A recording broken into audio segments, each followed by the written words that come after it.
Where ISIS gets its bomb-making materials today on the world.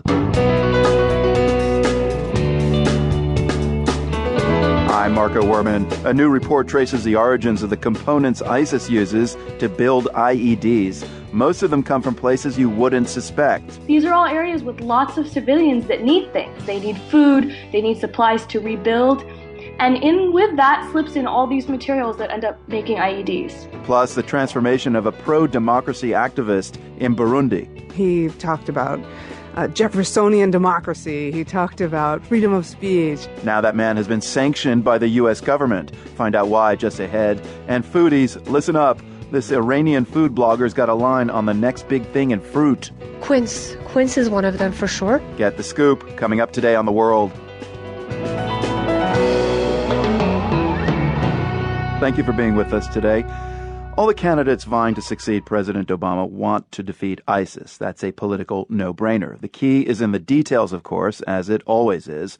And we want to start things off today with a closer look at a key detail when it comes to the so-called Islamic State. Where do ISIS extremists in Iraq and Syria get their bomb-making materials? Specifically, their IEDs, or improvised explosive devices. A British investigative group called Conflict Armament Research has been looking into this. James Bevan is the director there, and I asked him first for his definition of an IED.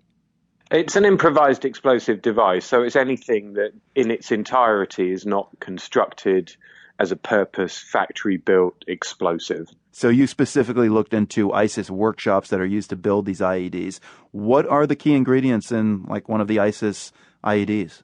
Yeah, just a bit of background first. We've been operational for 20 months. We're embedded with the YPG in Syria, with the Peshmerga in northern Iraq, and with the Shia militia. So every time they overrun an Islamic State workshop, or indeed an Islamic State position, we document whatever weapons, ammunition, and related material are there.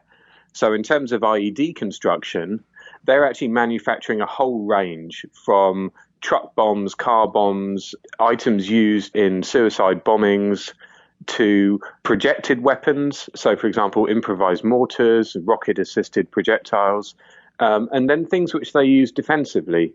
So more like landmines for area denial and booby traps. So there's a wide range of sophistication in all of those types. So how is ISIS getting access to the raw materials to supply those workshops?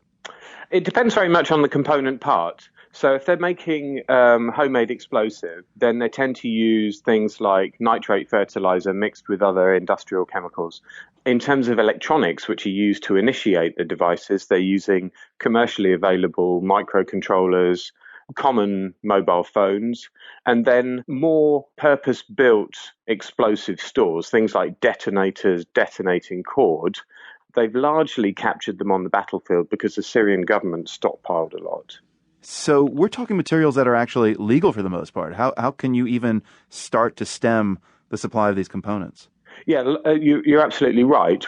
Most of the component parts that we're looking at are legally traded within the civilian market. One issue we have is that some of these are known to be used in the construction of homemade explosives, so nitrate fertilizer, for example.